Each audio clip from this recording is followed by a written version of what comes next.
পর্দার গ্ল্যামার, ক্যামেরার পেছনের গল্প আর তারকাদের জীবনের অলিগলি নিয়ে আপনাদের প্রিয় অনুষ্ঠান শোবিজ। গ্রিন টেলিভিশনের উইকেন্ড স্পেশাল এই আয়োজনে আপনাদের সাথে আছি আমি মিপা বিশ্বাস। চলুন এক নজরে দেখে নেই কি কি থাকছে আমাদের আজকের এপিসোডে।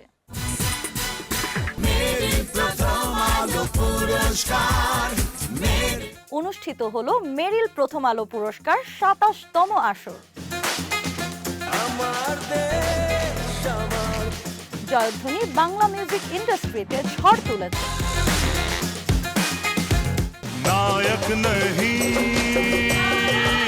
বলিউড স্টার সঞ্জয় দত্তের নতুন সিনেমা খলনায়ক রিটার্নস। বায়োপিক মাইকেল বিশ্বজুড়ে আলোড়ন সৃষ্টি করেছে। দেখছিলেন আজকের বিশেষ আকর্ষণগুলো। এবার চলে যাচ্ছি শোবিজের মূল আয়োজনে। বাংলাদেশের বিনোদন অঙ্গনে দীর্ঘদিনের আস্থার প্রতীক মেরিল প্রথম আলো পুরস্কার এবার আয়োজিত হলো এর ২৭তম জমকালো আসর। ২৪ এপ্রিল ২০২৬ শুক্রবার রাজধানীর বাংলাদেশ চীন মৈত্রী আন্তর্জাতিক সম্মেলন কেন্দ্রে বিনোদন জগতের এই মহা উৎসব অনুষ্ঠিত হয়েছে। বর্ণাঢ্য এই আয়োজনে সঙ্গীত, চলচ্চিত্র ও টেলিভিশনের সেরা তারকাদের হাতে তুলে দেওয়া হয়েছে মর্যাদাপূর্ণ পুরস্কার।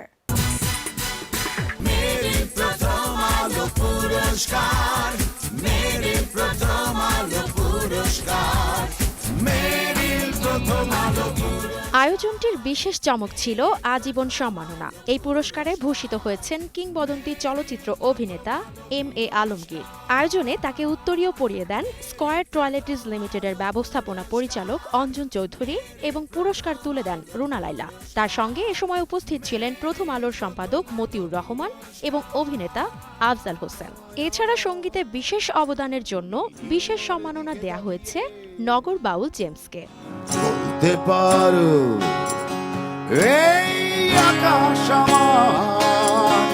২৭তম মেরিল প্রথম আলো পুরস্কারের বিভিন্ন ক্যাটাগরিতে পুরস্কার প্রদান করা হয়। ৮টি জনপ্রিয় ক্যাটাগরিতে ৩২ জন এবং ১২টি ক্রিটিক ক্যাটাগরিতে ৩৬ জন শিল্পী মনোনয়ন পেয়েছিলেন। সমালোচক পুরস্কার পেয়েছেন সেরা ওয়েব সিরিজ রেদওয়ান রনির গুলমোহর, সেরা পরিচালক সৈয়দ আহমেদ শাওকি গুলমোহর, সেরা অভিনেত্রী জয়া আহসান জিম্মি, সেরা অভিনেতা নাসির উদ্দিন খান মাইসেলফ অ্যালেন স্বপন 2, সেরা চলচ্চিত্র সাবা আরিফুর রহমান, সেরা পরিচালক পিপলু আর খান জয়া আর শারমিন, সেরা অভিনেত্রী মেহজাবিন চৌধুরী সাবা, সেরা অভিনেতা মাহফুজ মুন্না ও শান্তচন্দ্র সূত্রধর উড়াল, সেরা চিত্রনাট্যকর সিদ্দিক আহমেদ তোমাদের গল্প, সেরা পরিচালক মোহাম্মদ মোস্তফা কামাল রাজ তোমাদের গল্প, সেরা অভিনেত্রী তানজিম সাইয়ারা তটিনী ভালো থেকো, সেরা অভিনেতা এফ.এস. নাইম খুব কাছেরই কেউ। তারকা জরিপ পুরস্কার পেয়েছেন সেরা চলচ্চিত্র তানিম নূর এর উৎসব, সেরা চলচ্চিত্র অভিনেত্রী তমা মির্জা দাগি, সেরা চলচ্চিত্র অভিনেতা আফরান নিশো দাগি, সেরা টিভি নাটক ওয়েব সিরিজ অভিনেত্রী কেয়া পায়েল এটা আমাদেরই গল্প, সেরা টিভি নাটক ওয়েব সিরিজ অভিনেতা ফারহান আহমেদ জোভান তোমাদের গল্প, সেরা গায়িকা জেফার রহমান লিচুর বাগানে তাণ্ডব, সেরা গায়ক ইমরান মাহমুদুল কন্যা জিন 3, সেরা নবাগত অভিনয় শিল্পী শাম্মে ইসলাম নীলা ফার্স্ট লাভ। পুরো অনুষ্ঠানটি সঞ্চালনা করেছেন জনপ্রিয় অভিনেতা আফরান নিশো ও অভিনেত্রী মেহজাবিন চৌধুরী। বেসরকারি উদ্যোগে প্রদান করা প্রথম সবচেয়ে নির্ভরযোগ্য এবং জনপ্রিয় পুরস্কার অনুষ্ঠানটি বিভিন্ন সাংস্কৃতিক পরিবেশনায়ও মুখরিত ছিল। আয়োজকরা জানিয়েছেন এই উদ্যোগ ভবিষ্যতেও বাংলা সংস্কৃতি ও সৃজনশীলতার বিকাশকে আরও ত্বরান্বিত করবে। বর্ণিল আলো, ঝকমকে মঞ্চ আর তারকাদের পদচারণায় ২৭তম মেরিল প্রথম আলো পুরস্কারের আসরটি বিনোদন প্রেমীদের জন্য ছিল এক আনন্দঘন মুহূর্ত। এই আয়োজন শুধু পুরস্কার প্রদান নয়, বরং আমাদের সংস্কৃতি ও সৃজনশীল মানুষদের সম্মান জানানোর একটি গুরুত্বপূর্ণ মাধ্যম।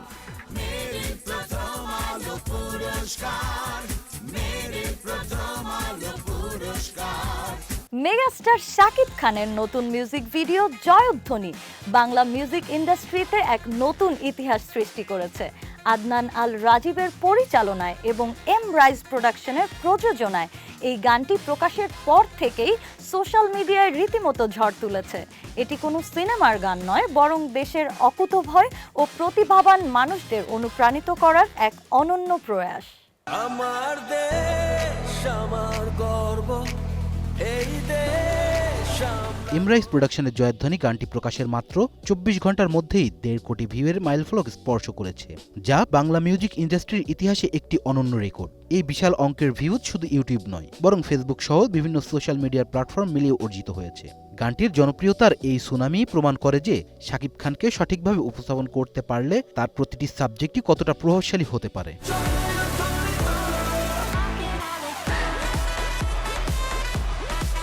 গানটির সবচেয়ে প্রশংসনীয় দিক হলো এর আন্তর্জাতিক মানের প্রোডাকশন ভ্যালু। বাংলাদেশের পাশাপাশি ভারত, পাকিস্তান, শ্রীলঙ্কা ও তুরস্কের টেকনোলজি টিম গানটি নির্মাণ করেছেন। আধুনিক প্রযুক্তি ও চমৎকার লোকেশনের ব্যবহারে গানটি দর্শকদের এক নতুন অভিজ্ঞতার স্বাদ দিয়েছে। নতুন দিনের সকাল, বুকের ভেতর বিশেষ করে সাকিব খানের এন্ট্রি দৃশ্য এবং তার পোশাক ও লুক নিয়ে দর্শকদের মধ্যে ব্যাপক আগ্রহ ও প্রশংসা লক্ষ্য করা গেছে। ইউরোপীয় প্রযুক্তিতে তৈরি এলিগেন্ট ডিজাইনের ওয়ালটন লিফটের পৃষ্ঠপোষকতায় নির্মিত এই গানের ভিজুয়াল কোয়ালিটি সত্যিই বিশ্বমানের।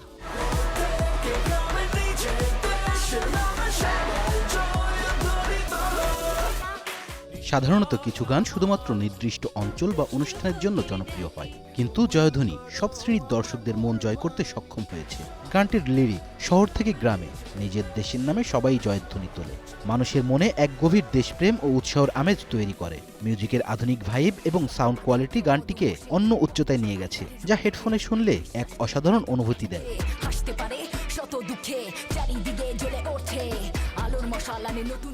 নেটিজনদের মতে এটি বাংলার সেরা সেলিব্রেশন অ্যান্থম। শাকিব খান ও আদনান আল রাজীবের এই জুটিকে নিয়ে দর্শকরা এতটাই উচ্ছ্বাসিত যে তারা আশা করছেন এই জুটি কোনো সিনেমায় কাজ করলে বক্স অফিসে সেটি বড় ধরনের রেকর্ড গড়বে। এছাড়া টিকটক, রিলস ও শর্ট ভিডিওর প্ল্যাটফর্মেও গানটি নিয়ে তরুণ প্রজন্মের মাঝে ব্যাপক ক্রেজ তৈরি হয়েছে।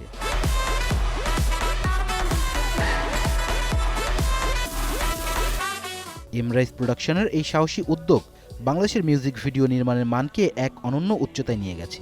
শাকিব খানের ক্যারিশমা এবং আধুনিক নির্মাণ শৈলীর এই সংমিশ্রণ প্রমাণ করে যে সঠিক পরিকল্পনায় কাজ করলে বাংলা গান বিশ্ব দরবারেও বিশেষ স্থান করে নিতে পারে। এটি কেবল একটি গান নয়, বরং একটি ইন্ডাস্ট্রি হিসেবে আমাদের সক্ষমতার জয়ধ্বনি।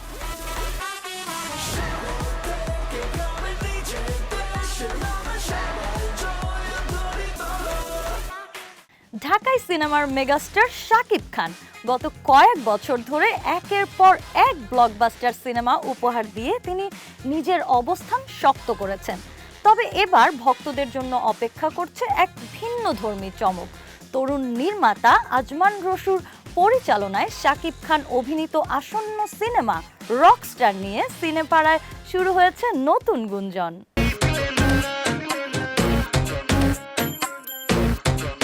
সান কমিউনিকেশন লিমিটেড প্রযোজিত এই সিনেমার শুটিং প্রায় শেষ পর্যায়ে। সিনেমার সংশ্লিষ্টদের থেকে জানা গেছে, দর্শকদের জন্য বড় সুখবর হলো আগামী সপ্তাহে মুক্তি পেতে যাচ্ছে রকস্টার সিনেমার অ্যানিমেশন টিজার। এরপর ধারাবাহিকভাবে গান ও মূল ট্রেলার প্রকাশ করা হবে। সাকিব খানকে গতানুগতিক অ্যাকশন চরিত্রে দেখতে দেখতে যারা কিছুটা ক্লান্ত বোধ করছিলেন, তাদের জন্য রকস্টার হতে যাচ্ছে একটি নতুন অভিজ্ঞতা। নির্মাতাদের দাবি, এই সিনেমায় দর্শক এক নতুন শাকিব খানকে খুঁজে পাবেন। সিনেমার গানগুলো তরুণ প্রজন্মের রুচি ও পছন্দের কথা মাথায় রেখে তৈরি করা হয়েছে। আশা করা হচ্ছে মুক্তির আগেই গানগুলো শ্রোতাদের মধ্যে সাড়া ফেলবে। রকস্টারের শাকিব খানের বিপরীতে দেখা যাবে সাবিলা নূর ও তানজিয়া মিথিলার মতো জনপ্রিয় তারকাদের। সিনেমাটি আগামী ঈদ উল আজহায় সারা দেশের প্রেক্ষাগৃহে মুক্তি পাওয়ার কথা রয়েছে। সিনেপ্লেক্স, মাল্টিপ্লেক্স থেকে শুরু করে সিঙ্গেল স্ক্রিন সব শ্রেণীর দর্শকদের মাতাতে প্রস্তুত এই সিনেমা। নতুন নির্মাতা এবং ভিন্ন ধারার গল্প, সব মিলিয়ে রকস্টার নিয়ে সাকিব ভক্তদের প্রত্যাশার পারদ আকাশচুম্বী। তবে বিগত সময়ের কিছু তিক্ত অভিজ্ঞতার কারণে ভক্তদের মধ্যে কিছুটা সতর্কতাও লক্ষ্য করা যাচ্ছে। তবুও সাকিব খানের উপর আস্থা রেখে সবাই অধীর আগ্রহে অপেক্ষা করছেন নতুন এই চমক দেখার জন্য।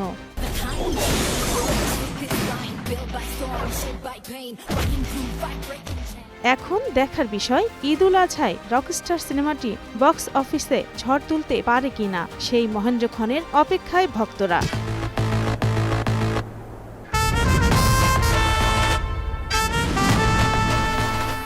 আপনারা দেখছেন গ্রিন টেলিভিশনের শোবিজ। সময় হয়েছে ছোট্ট একটি বিরতির। কোথাও যাবেন না, কারণ বিরতির পরেই জানাবো নতুন সিনেমা খলনায়ক রিটার্নস সম্পর্কে।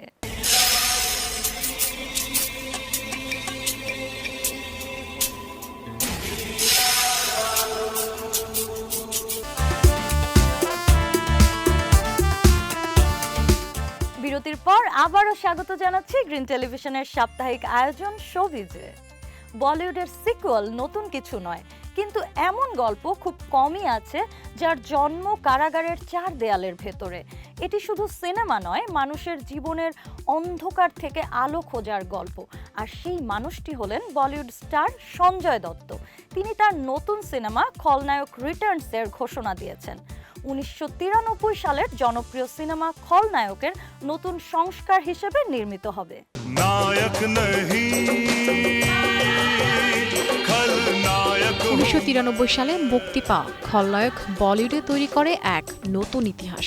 সঞ্জয় দত্ত অভিনীত বিল্লু চরিত্রটি শুধু জনপ্রিয় হয়নি, এটি ভারতীয় চলচ্চিত্রে অ্যান্টি হিরো ইমেজের এক মাইল ফলক হয়ে দাঁড়িয়েছে। প্রায় 3 দশক পর আসতে চলেছে সিনেমাটির সিকুয়েল খলনায়ক রিটার্নস। 24 এপ্রিল এক বিশেষ অনুষ্ঠানে সিনেমাটির একটি ছোট টিজার প্রকাশ করা হয়। এতে সঞ্জয় দত্তকে তার জনপ্রিয় চরিত্রে নতুন রূপে দেখা যায়।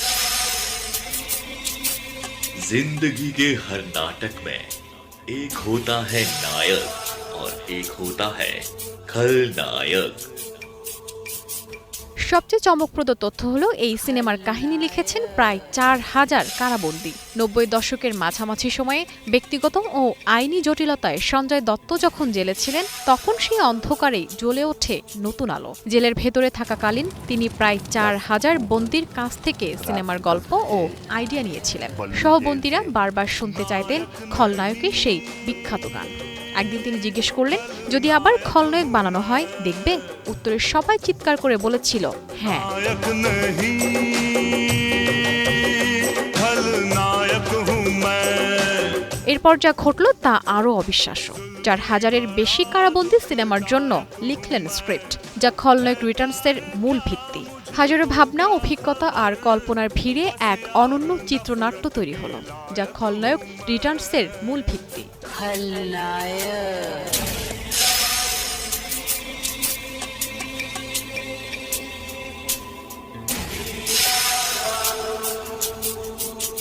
সুভাষ ঘাই পরিচালিত মূল সিনেমার সেই জনপ্রিয় গান খলনায়ক হন এবং চরিত্রগুলো আজও দর্শকদের হৃদয়ে গেঁথে আছে। সঞ্জয় দত্ত ও মান্যতা দত্তের এই প্রজেক্টটি নিয়ে এখন ভক্তদের মধ্যে প্রবল উত্তেজনা। সঞ্জয় দত্ত জানান, জেলের সেই অভিজ্ঞতা এবার খলনায়ক রিটার্নসের এক নতুন মনস্তাত্ত্বিক গভীরতা যোগ করবে।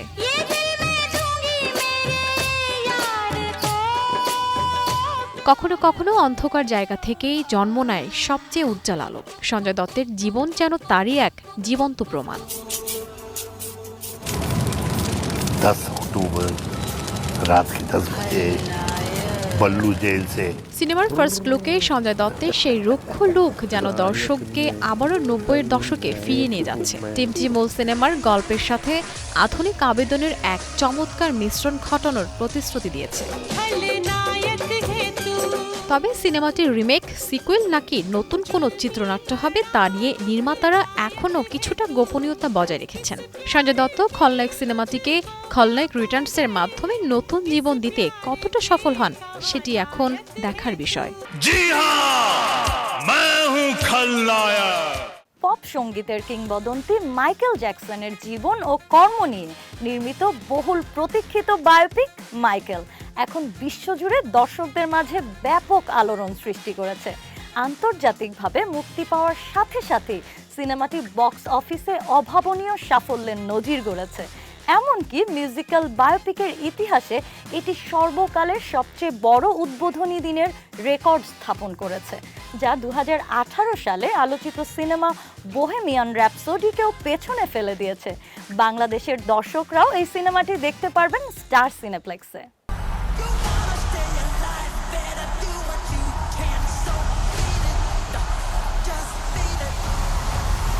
স্পেন থেকে শুরু করে অস্ট্রেলিয়া, বিশ্বের বিভিন্ন প্রান্তের বক্স অফিসে সিনেমাটি দাপট দেখাচ্ছে। প্রেক্ষাগৃহে মুক্তির পরপরই বিশ্বব্যাপী $217 মিলিয়ন আয় করে নতুন রেকর্ড গড়েছে সিনেমাটি। বাংলাদেশের দর্শকও এর ব্যতিক্রম নয়। রাজধানী স্টার সিনেপ্লেক্স সহ দেশের বিভিন্ন প্রেক্ষাগৃহে সিনেমাটি মুক্তি পেয়েছে এবং প্রথম দিনে মাইকেল জ্যাকসনের ভক্তদের মাঝে ব্যাপক উৎসাহ উদ্দীপনা লক্ষ্য করা গেছে। সামাজিক যোগাযোগ মাধ্যমে ভক্তরা তাদের আবেগ ও ভালোবাসা প্রকাশ করেছেন। I'm just getting started. Antonio Foucault পরিচালিত এই বায়োপিকে কিংবদন্তি পপ সম্রাটের চরিত্রে অভিনয় করেছেন তার আপন ভাইয়ের ছেলে জাফর জ্যাকসন। জাফর জ্যাকসন জানান, এই আইকনিক চরিত্রে অভিনয় করা তার জন্য যেমন সম্মানের ছিল, তেমনি ছিল বড় ধরনের চ্যালেঞ্জ।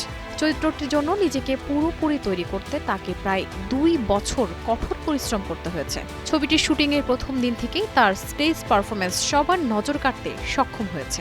ছবিতে আর অভিনয় করেছেন Miles Taylor, Coleman Domingo, Kat Graham, Nia Long, Laura হ্যারিয়ারের মতো জনপ্রিয় শিল্পীরা।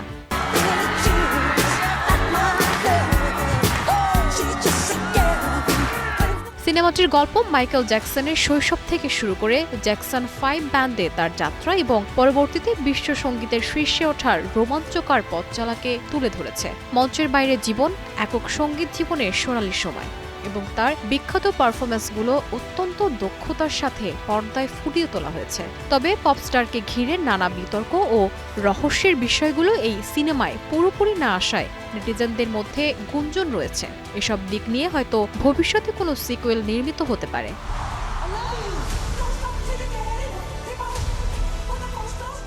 ছবির ট্রেলার মুক্তির একদিনের মধ্যে 5 মিলিয়নের বেশি ভিউ অর্জন করে। বক্স অফিস বিশ্লেষকদের মতে সিনেমাটি বিশ্বব্যাপী নতুন সব রেকর্ড ভেঙে এগিয়ে যাবে। মাইকেল জ্যাকসনের বর্ণিল জীবনকে নতুন প্রজন্মের সামনে তুলে ধরার ক্ষেত্রে এই চলচ্চিত্রটি একটি মাইল ফলক হয়ে থাকবে। আজ কথা হবে এমন একজনকে নিয়ে যার কণ্ঠের জাদুতে বুঁদ হয়ে থাকে কোটি মানুষের হৃদয়। তিনি আমাদের সবার প্রিয় অরিজিৎ সিং। সুরের দুনিয়ায় এক অবিসংবাদিত নাম। অরিজিৎ সিং কেবল একজন শিল্পী নন, তিনি কোটি মানুষের অনুভূতির নাম। অরিজিৎ, তুমি এভাবেই সুরের জাদুতে আমাদের মাতিয়ে রাখো। আজকের এই আয়োজনে সুরের জাদুকরকে অনেক অনেক শুভেচ্ছা।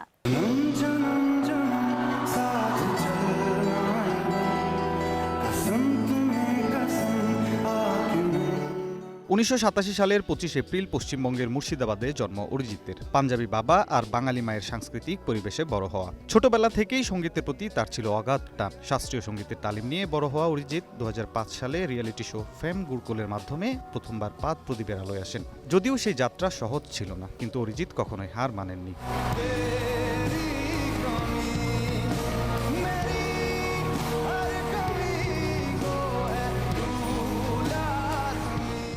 বলিউডে তার পথ চলা শুরু হলেও 2013 সালের আশিকি 2 সিনেমাটি তার ক্যারিয়ারের মোড় ঘুরিয়ে দেয়। তুম হি হো গানটির মাধ্যমে তিনি পৌঁছে যান প্রতিটি সঙ্গীতপ্রেমীর হৃদয়ে। গানটির জন্য তিনি 59তম ফিল্মফেয়ার অ্যাওয়ার্ডসে সেরা পুরুষ গায়কের পুরস্কার অর্জন করেন। এরপর থেকে একের পর এক ব্লকবাস্টার গান উপহার দিয়ে তিনি নিজের আসন পাকাপোক্ত করে নিয়েছেন। 2014 সালে তিনি জিৎ গাঙ্গুলির সুর ও কম্পোজ করা মুস্কুরানে গানটি গেয়েছেন। এই গানের জন্য সে বছর তিনি সবচেয়ে বেশি নমিনেশন পান। 2016 সালে তিনি সুরজ ডুবা হে গানের জন্য ও 2017 সালে এ দিল হে মুশকিল গানের জন্য ফিল্মফেয়ার পুরস্কার লাভ করেন। এভাবে ধীরে ধীরে তিনি সঙ্গীত জগতে নিজের এক আলাদা অবস্থান নিশ্চিত করেন। 6টি ফিল্মফেয়ার অ্যাওয়ার্ড এবং একটি জাতীয় চলচ্চিত্র পুরস্কার তার সাফল্যের মুকুটে যুক্ত হয়েছে।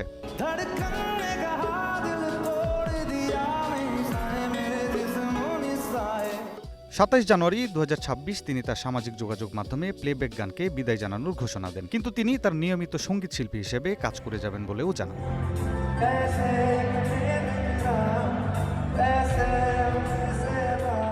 খ্যাতির শিখরে থেকেও অরিজিৎ আজও মাটির মানুষ। তার সরলতা এবং ব্যক্তিত্ব তাকে অন্যদের থেকে আলাদা করে তোলে।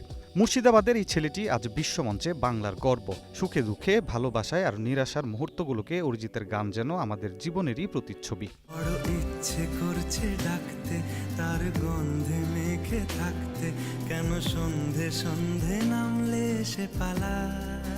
অরিজিৎ সিং এর জীবন মানেই সংগ্রামের পর সাফল্যের এক অনন্য গল্প। ব্যক্তিগত জীবনে তিনি সহজ সরল, বাবা ও মায়ের আদর্শেই তিনি নিজেকে গড়ে তুলেছেন। জনপ্রিয়তার তুঙ্গে থাকলেও তিনি তার শেকড়কে কখনো ভুলে যাননি। এমনকি জন্মদিনের বিশেষ দিনেও তিনি সাধারণ মানুষের মতোই থাকতে ভালোবাসেন। তার বাবা জানিয়েছেন, অরিজিৎ সবসময় সাদামাটা জীবনযাপন পছন্দ করেন এবং ভক্তদের ভালোবাসা ও দোয়া নিয়েই এগিয়ে যেতে চান।